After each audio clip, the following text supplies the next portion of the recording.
Okay, so here's first thing. Write this shit down. Train your whole body once a week. No matter how you slice it, how you dice it, how you break it up, depending on your schedule and how many days a week you want to train. But you don't want to do it, like, I don't want to split it and do it in 2 days. Then it's not enough. All right, not enough stimulus there. Break it up maybe and do, I don't know, break your body up into 4 workouts perhaps. Can you do that? Just break your body up into 4 workouts. How? However the hell you please. Why don't you experiment and learn for yourself? We're all individuals. Find out what's going to work for you. Well, we're all the same thing. What do you mean we're individuals? We're individuals. Even as a natural, okay, you line up 10 guys. You think all 10 of those guys have the same amount of testosterone in their bodies? They produce the same amount of testosterone, you think? They produce the same amount of growth hormone, you think? They have the same disposition and regularity of receptors in their body. They have the same number of receptors. They have the same free testosterone. They don't have any other outside external influences or any other thing going on that maybe this guy has more of his testes bound than this guy. Maybe this guy has a better response to his own testosterone in his own body. You see that when you see men. That's why men come in all different shapes and sizes. If we were all the same thing, it would be very cut and dry. You would eat one way and we'd all look exactly the same from that. It's not that way. So, you come up with your own workout, experiment, and come up with your own. I'm going to give you all the foundation you need right now. Break your body up into maybe 4 workouts. What if I do 5 workouts? I don't care, do 5 workouts. But out of that whole week, I would give myself a good 2 days rest, and I would separate those 2 days maybe. Hell, you could experiment and work 4 days in a row and take 2 days off and then start your whole cycle over, however you want to do, based on your ability to recover, based on your progress, the feedback. You have to be attuned to your body. Don't be one of these guys comes in the gym, does the same shit every time, basically just walks around and talks and takes selfies and chit-chats like he's at the VFW or something. You want to be able to see progress. If you're not progressing, don't continue to come in there and do the same thing. Don't keep doing the same thing. You're not gaining anything from it. Then shit can it, scrap it, and rewrite it, flip the script. So initially start out with 4 workouts a week. That gives you 3 days off a week. Maybe work out every other day. I don't know. I think that used to work great for me. Okay. The other rule is train largest to smallest body parts. Largest to smallest. So what I mean by that is, say I'm going to train triceps today, and then tomorrow I'm going to do chest. Or the next training they'll do chest. Probably not your best idea. Or I'm going to do shoulders today, and the next workout I'm going to do chest, or I'm going to do back or something. Probably not a great idea. When I say largest to smallest, that means if I'm going to do mostly a compound-based, heavily compound-influenced body part like chest or like back, a big complex muscle group, or like legs. Say I'm going to do chest today. Okay, then triceps are going to come after that. Shoulders are going to come after that. Now, can I do some shoulder work when I do my triceps? Yeah, I would. Can I do some shoulder work when I do my chest? Yeah, I would. Okay, now I'm not going to do rear delts when I do chest because I got to do back yet.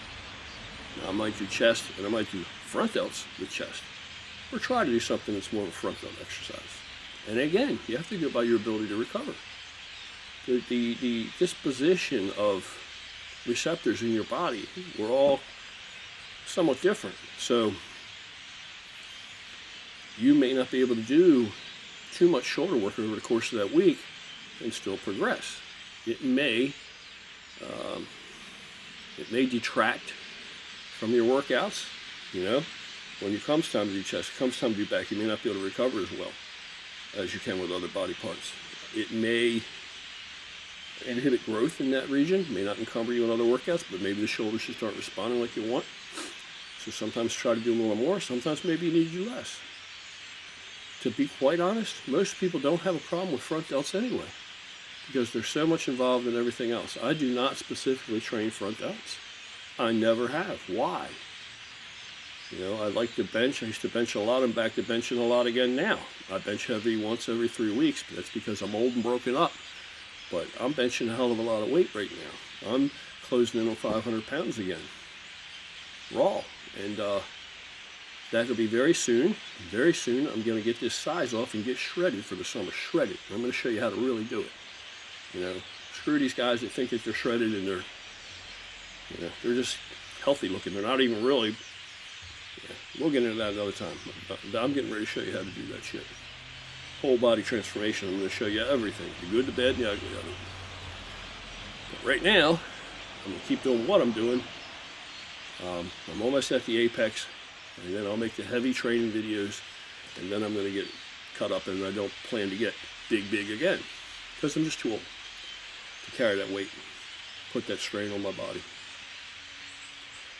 So, train 4 times a week. That gives you 3 days off. I don't care if you split it up so that you're training every other day, or maybe you train a few days and then take 2 days off, and then a couple days in 1 day, and then maybe do the majority of your, maybe you train 3 days, take 2 days off. And maybe you train again, take another day off. And maybe you train 3 days, take 2 days off. Whatever. Break it up however you want. Just break your body up so that you're working at 4 days a week, and the whole body gets completely worked out, gets completely exercised, all body parts in totality, whole body, by the end of the week. Train largest to smallest. So if today is chest, I may decide to do maybe some overhead presses, maybe, but you want to be careful. You don't want to really get into that rear delt. You don't want to really put anything on that because your back is yet to come. Now I would divide. I wouldn't want to go a really big chest day and then a really big back day. I think I want a day off in between as a natural. I think maybe if I did chest, then maybe the next day I might want to do 1 day off, and then, or maybe I'm going to do chest and maybe do legs next day. Switch it up completely, and then take a day off, and then do back, and then the next day maybe do biceps and triceps. And amongst all that, throw shoulders in. Break your shoulders up. You got 3 heads, right? You got anterior from the front, got medial, the side, which you see from the front. You got posterior in the rear. So when I'm doing back work, I'm working that posterior delt anyway. Throw a few extra sets in there to directly target those posterior delts after your back. Maybe that might be a good idea. When I'm doing chest, I'm burning the shit out of that anterior delt anyway. Maybe I will throw some shoulder presses in there with that on that day. All right. So I would say to do that. Maybe you're going to do chest 1 day, then the next day maybe you do legs, and maybe you take a day off, and maybe you come back and do back, and then maybe you do arms. Shoulders are spread out in there wherever you want. And then maybe take 2 days off and then you start all over. Maybe something like that. Now duration, how long should that workout be? Again, what about that nutrition comes into play? You crash your blood sugar every time you work out. If you don't believe me, you know, get a blood sugar meter. What are they, 20 bucks, 25 bucks, Walmart, Rite Aid, Walgreens, any of these places. And look at it, check it for yourself. A healthy man should know what his blood sugar levels are anyway. You should know what they are on the norm. How do you know what they are on the norm? You measure them first thing in the morning out of bed. A healthy man should be able to manage 75 grams of sugar, basically glucose.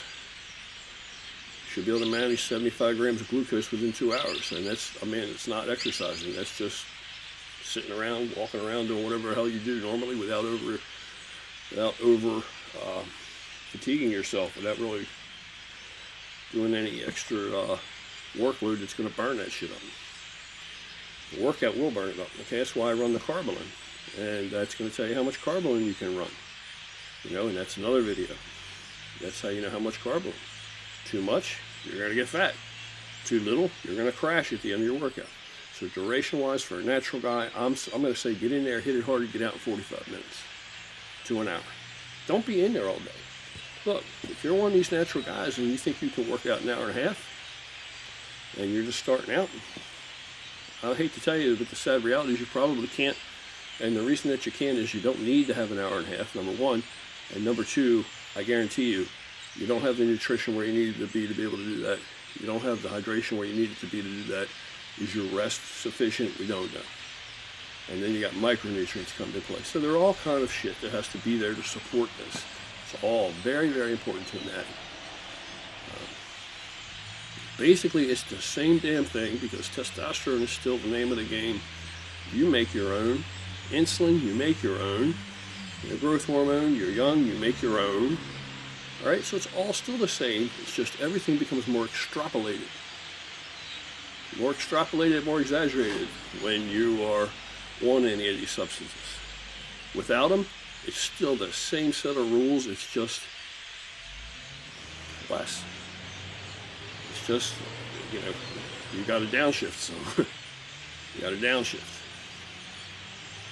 Your recovery isn't enhanced, you know, so your nutrient partitioning isn't enhanced. That's why they call it enhancement, when you do put some of this stuff in your body. But to think that a natural cannot put on muscle, that's an excuse. It's bullshit, unless you are deficient hormonally. You're going to be able to put on size, and you really cannot necessarily look at a guy and say, oh, he's deficient hormonally. You can't always look at a guy, because you would look at me when I first started out, 150-some pounds, you know. And that was with some physicality in my life, a whole lot of physicality, but not lifting weights, right? If you look at me at 150-some pounds, you would never have imagined that I could make the natural gains that I made. Naturally, my arms got to almost 18 inches. That was a real tough sticking point for me. But I worked the shit out of them. And here's another thing about the recovery. I beat the shit out of my arms. You know, so there's a couple different approaches there. You can, you know, schools of thought. If you beat the living hell out of it and trash it, you need to have the thinking, you know, intelligent thinking is you need to have time to recover now, and you need to have resources to recover. But if you do a little, you can probably do more frequency. You understand? So you got to figure out what works for you. But you got to go in there and get it done, get the intensity there. It's just that you can't go as long, you can't go as hard, but you still got to go hard enough to generate a response. All right, so what if you're sore? Should I train when I'm sore? As a natural, old school thinking, gauge your soreness on a scale of 1 to 3. 1 being no soreness, 3 being incredibly sore. So if I'm 1 or 2, maybe I'll train. If I'm 3, no. But even today, if I'm 3, which never happens, no. Not going to go train on that. Set myself up for an injury, let alone I'm not going to make gains. As a natty, if you're 1, go ahead and train. If you're 2, if you're going to do that body part and you're 2, your soreness scale, then you know, sometimes the discretion is the better part of valor. Maybe lay out on that one. Maybe don't train that one. Maybe just go in and do a very light workout. Maybe don't do anything. Right? And then don't underestimate calisthenics. You know, if your chest is sore still, maybe do a little bit of push-ups, get some blood flowing, but maybe don't go real hard. Maybe eat more. I mean, let's face facts. Where do you think the nutrition's coming for you to repair and heal? You got to put it down your neck. You got to put it in there for it to be available. So that's about it. It's natty. That's about how I would go. And again, you can go elsewhere on my channel, see all the videos about how I would approach training, you know. And of course, I want a foundation of all my training. What I would recommend are going to be the big 3 compound movements: bench, deadlift, and squat. You know, back day, it's going to be deadlift, my first exercise. Leg day, squats are going to be my first exercise. Chest day, bench is going to be my first exercise. And I think that warm-ups that don't overtax you are very important. Very important. And I don't mean stretching and all this crap. I mean mimicking the movement that you're about to go through. The same plane of motion you're going to employ when you load it up to put the stress on the muscle. Okay, stretching and doing all this, if you're not mimicking the exact motion, then you're not waking the joints up, warming things up, getting ready to go. So I think that's about it. If you have any questions, email or comment. Occasionally I do look at comments. I try to once in a while. Forgive my slumped over posture. But if I stand straight up, right, walk around like this, I always feel like, because my lats are big enough that they do push my arms out. I don't have to walk around imaginary lat syndrome. So I kind of feel like that's not feels odd to me, and I don't want to. I feel more conspicuous, so I kind of have a lot of big guys do this. We all slump. We're always constantly reminding each other, hey man, fix that posture. And I'm a big sloucher because of that shit. Anyway, that is what it is. You'll find out one day if you get there. I'm gonna go for now. This is long enough. I hope something in there helps somebody. Have a good evening.